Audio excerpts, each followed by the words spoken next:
corpses are floating away. Oh, look at them all.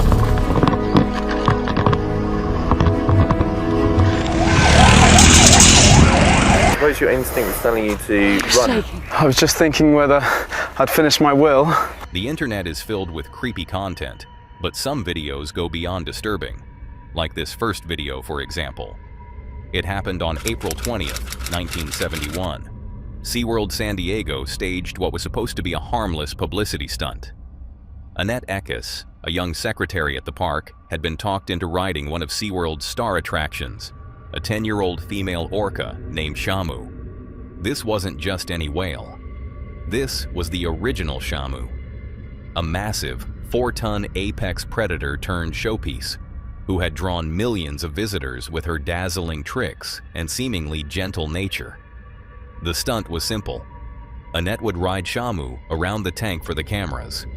She wasn't a professional trainer, but in the world of marine shows, appearances mattered more than precautions.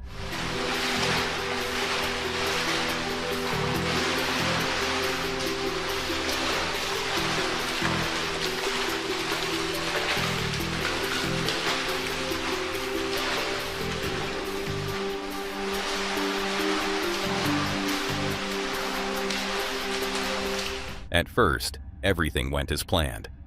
Shamu swam a few smooth laps around the pool with Annette balanced on her back and blew the whistle. Shamu pulls up to the side to let her off.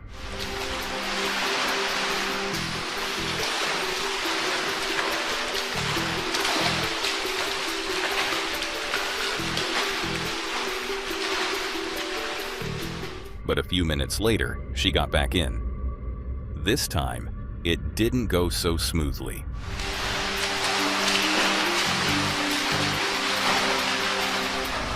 As they made their way around the tank, Annette lost her balance and slipped off Shamu's back. The orca, startled or agitated, turned suddenly, and that's when everything changed.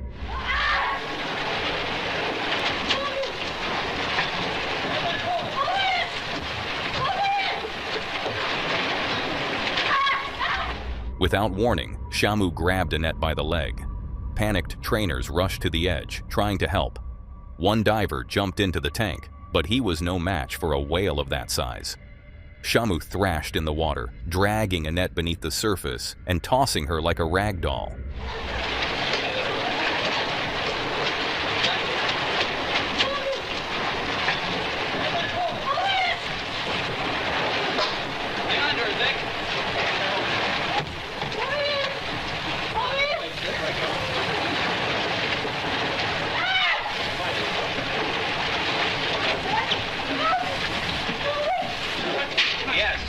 Finally, she was brought to the side.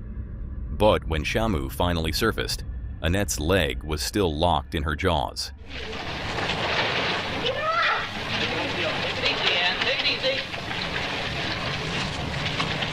Give me a fish.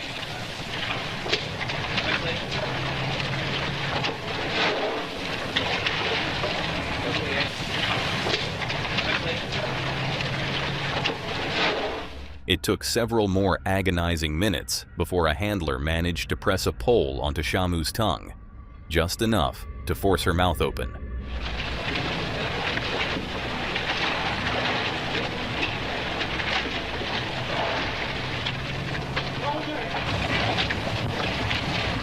Annette was pulled from the water and rushed away on a stretcher.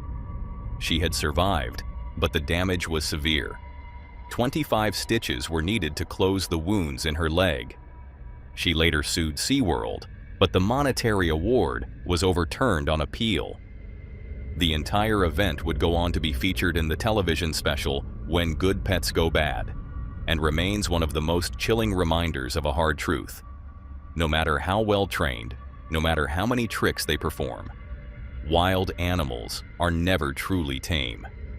And when something goes wrong, it happens fast, and without mercy. If you thought that was disturbing, brace yourself for the next heartbreaking story. It began like the build-up to any major football match.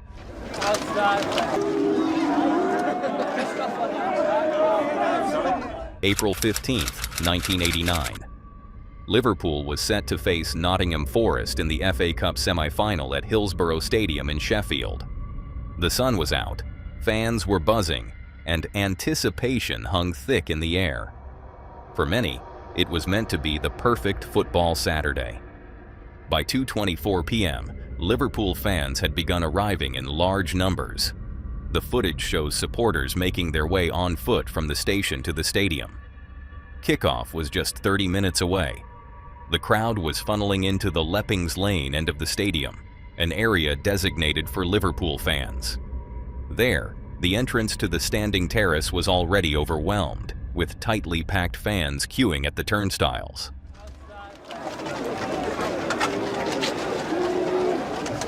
CCTV footage monitored by police revealed what many would later call a failure in crowd control. Outside, the sea of supporters swelled by the minute. Inside the stadium, the two central pens behind the goal, the most direct route from the tunnel, were already dangerously full. Yet fans were still being guided into them. Despite the overcrowding, spirits were high. People sang, chanted, and held up scarves, completely unaware of the danger looming just minutes ahead. But at 2:40 p.m., the atmosphere began to shift. A child was seen being lifted out of the crush, an early, silent alarm.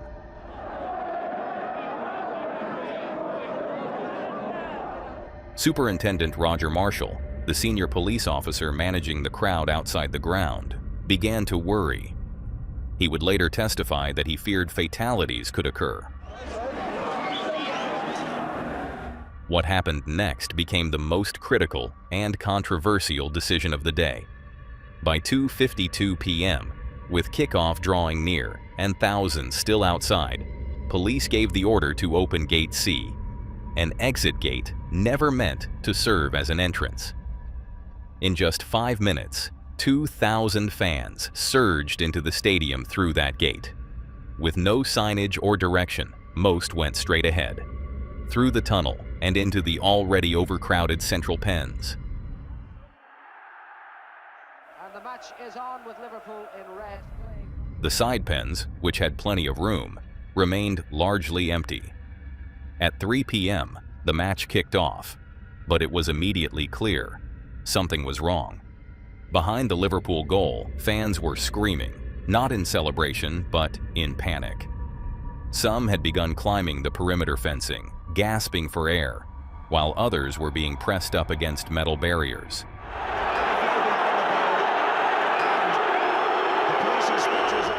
Initially, some officers and stewards mistook the chaos for a pitch invasion.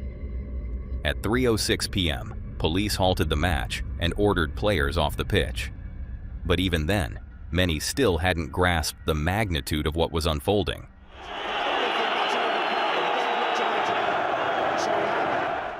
It wasn't until 3:12 p.m. that the first medic, a volunteer from St. John's Ambulance, climbed the fence onto the terrace. By then, it was too late for many. People were dying, crushed against barriers with no escape. Some supporters were so desperate, they tore down advertising boards to use as makeshift stretchers. Others tried resuscitating strangers. The scene turned from confusion to chaos to tragedy. At 3:16 p.m., the first ambulance finally made it onto the pitch. But for 96 fans, the help had come too late. They were brothers, sisters, fathers, daughters, families that went to watch a football match and never came home. Today, outside Anfield Stadium, an eternal flame burns in memory of the 97th. Their names are etched in stone, their legacy carried forward by a community that refused to be silenced. It's a sad and harsh reality that danger can strike when you least expect it, and the next footage is a haunting example of that. This horrifying video was captured by The Telegraph during a visit to a wildlife reserve in South Africa. Hey, foi nou. Don't sit. You see, then you get too small. That's all. Near.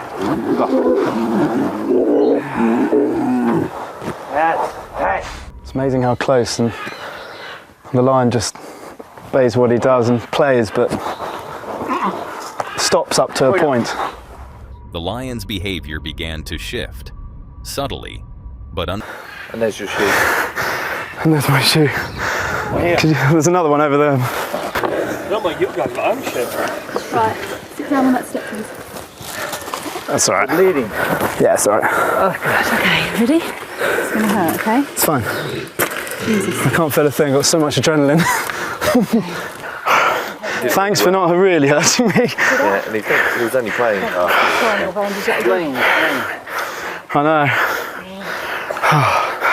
What was I suppose your instinct was telling you to run. I was just thinking whether I'd finished my will and who I was going to give my CD collection to, but no, I mean, amazing. He just grabs you, claws suddenly go in your back, and you're like, there's nothing you can do. I mean, it's about as close as you can to being a bit of prey out there. Yeah. Oh my God. Go to England and tell them. How cool is that? Turn around. You got quite a few there. They're only small ones. Yeah, they're only scratches. Have you got some of that I stuff? think we need to take him. We need to get him to My skin's not quite as thick as the lion's. That's cool. Sorry. Charlie escaped with his life and a few scars. But one thing is certain, he'll never step foot inside a lion's cage again. This was scary, but nothing compared to what happened on August 4th, 2020.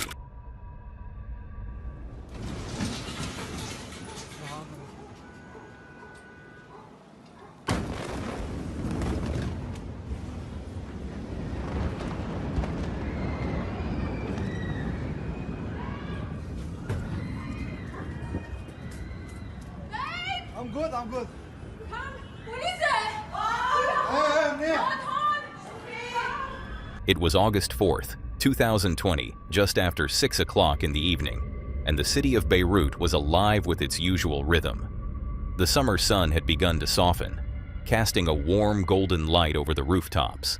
As families prepared dinner, children played in the streets, and friends met for coffee in open-air cafes. The scent of grilled food wafted through narrow alleyways. Shopkeepers were closing for the day, and people were heading home from work or errands, chatting casually with neighbors as they passed. It was a day like any other in Lebanon's capital, a moment of quiet routine in a country long used to tension, but still determined to find joy in the everyday. Life in Beirut, despite everything, was moving forward. And then, in an instant, everything changed.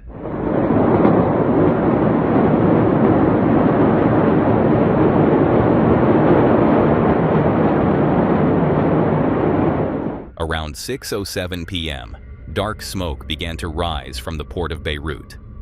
People noticed it quickly, pointing their phones at the growing column of fire. There were flashes, bright, colorful bursts inside the smoke that some mistook for fireworks. It was strange, unsettling, but not yet alarming. And then, less than a minute later, a sound erupted across the city that no one would ever forget. My wife is next to me. She does the sound effect.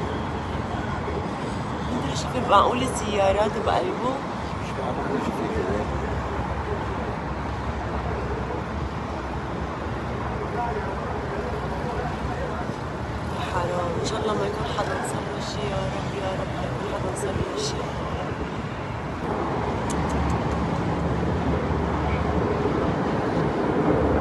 شو هو هيدا الصوت يا مشحرة فوت فوت فوت عماد فوت فوت فوت فوت يا ماما إيه يا ماما يا ماما عماد فوت بليز بليز فوت بليز بليز يا مشحرة يا الله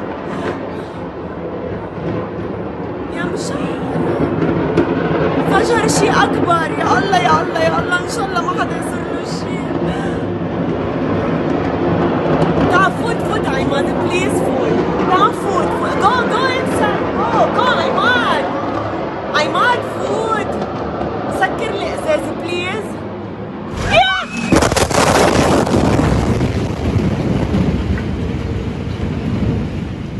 A deafening explosion tore through the port, unleashing a force so powerful it registered as a 3.5 magnitude earthquake. The shockwaves spread like a ripple of destruction across the capital.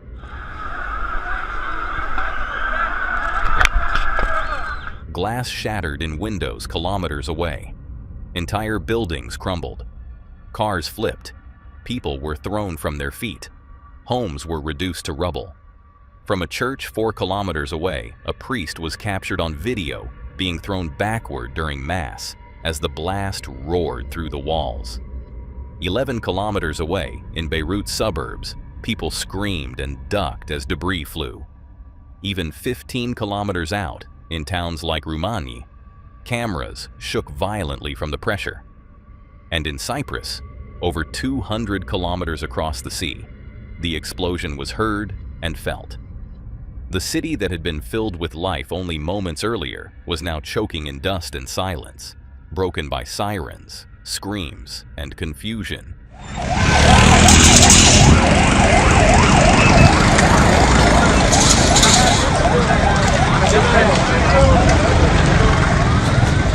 In the immediate aftermath, there was panic and disbelief. People searched for missing loved ones, helped injured strangers, and filmed what they could not comprehend. But soon, the truth began to emerge. The explosion came from Warehouse 12 at the port of Beirut, where 2,750 tons of ammonium nitrate had been stored unsafely for years. The chemical had arrived in 2013, offloaded from a stranded ship, and then forgotten, despite repeated warnings.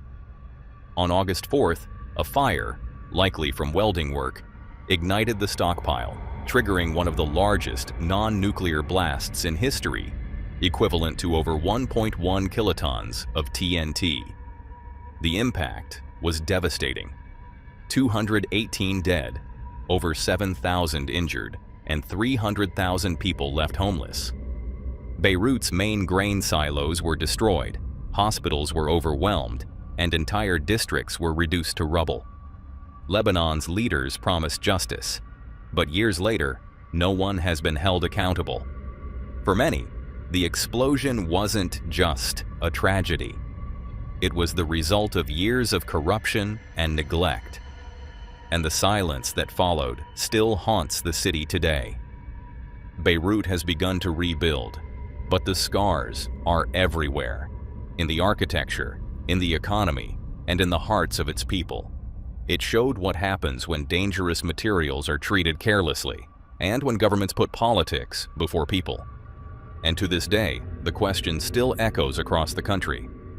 How could this have been allowed to happen? It's sad how danger can strike when you least expect it, and that becomes painfully clear in the following video. Houses are floating away. Oh, look at them all. Winds now up to 130 miles. It was September 26, 2024, and Hurricane Helen was rapidly approaching Florida's Gulf Coast. As the Category 4 storm intensified, most vessels had sought safe harbor. However, 64-year-old Earl Barcombe and his loyal dog, Gun, found themselves stranded 25 miles off Sanibel Island aboard their 36-foot sailboat, Selkie. Barcombe, who had been living on Selkie for a year following a personal loss, was attempting to navigate to a safer location when disaster struck. The boat's motor failed, and the bilge pump malfunctioned, causing water to flood the cabin. With waves reaching 30 feet and the vessel taking on water, Barcombe made a distress call to the U.S. Coast Guard. Responding swiftly, a Coast Guard helicopter crew from Air Station Clearwater located the disabled sailboat amidst the stormy seas. A rescue swimmer was deployed, battling the turbulent waters to reach Barcombe and Gun. This is what they captured on their GoPro camera.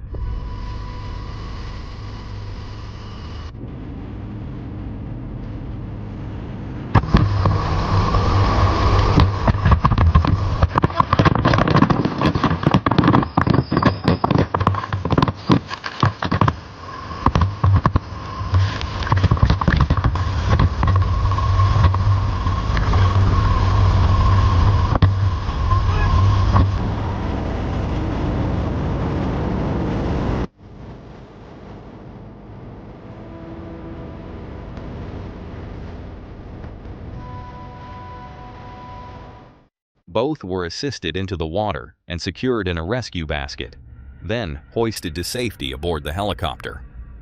On the video, the perilous conditions were seen and the bravery of the rescue team. Barcombe and Gunn were transported to Southwest Florida International Airport, where they received medical attention and were reported to be in good health.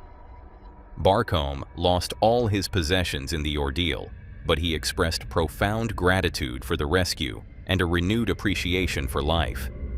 His sister initiated a fundraiser to help him rebuild, emphasizing the importance of community support in times of crisis. This incident serves as a testament to the courage of rescue teams and the resilience of those they save. But pushing limits and seeking thrills can sometimes come with serious risks, as you'll see in the next video. This eerie video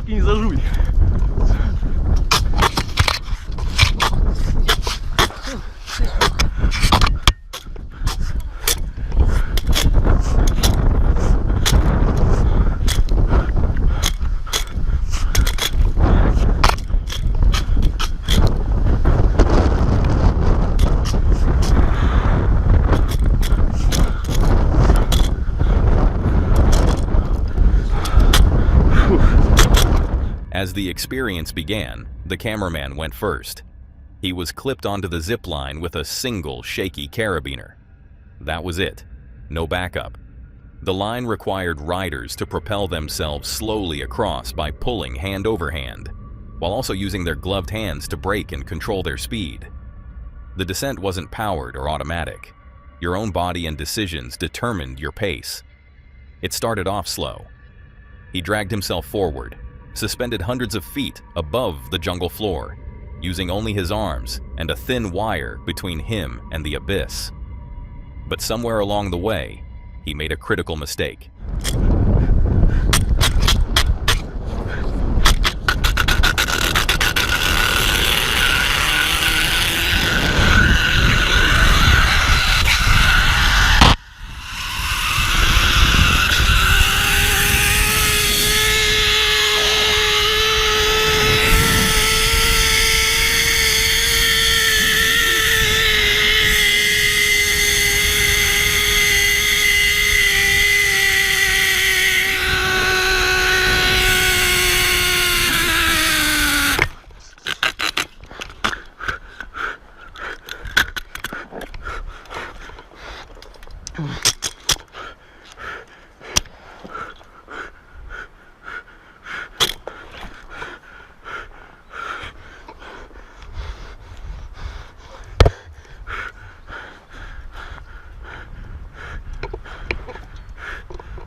Еще? Еще. Еще.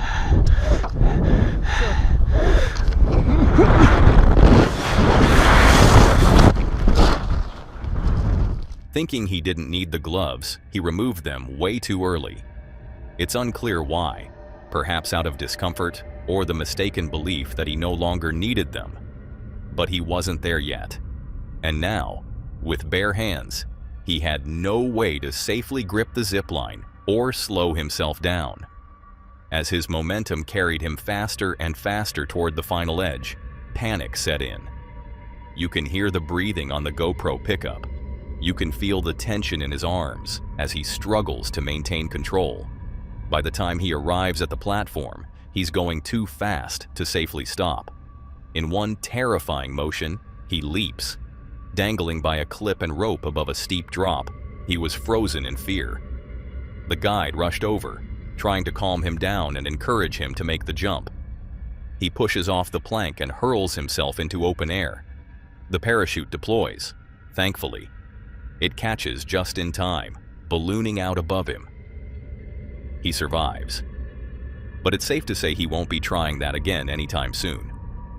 This video stands as a haunting reminder. In the pursuit of thrill, Even the smallest decision can carry life or death consequences, and sometimes you don't get a second chance to fix it. That's all for today, folks. If you want to see more of this creepy content, click on the video on screen.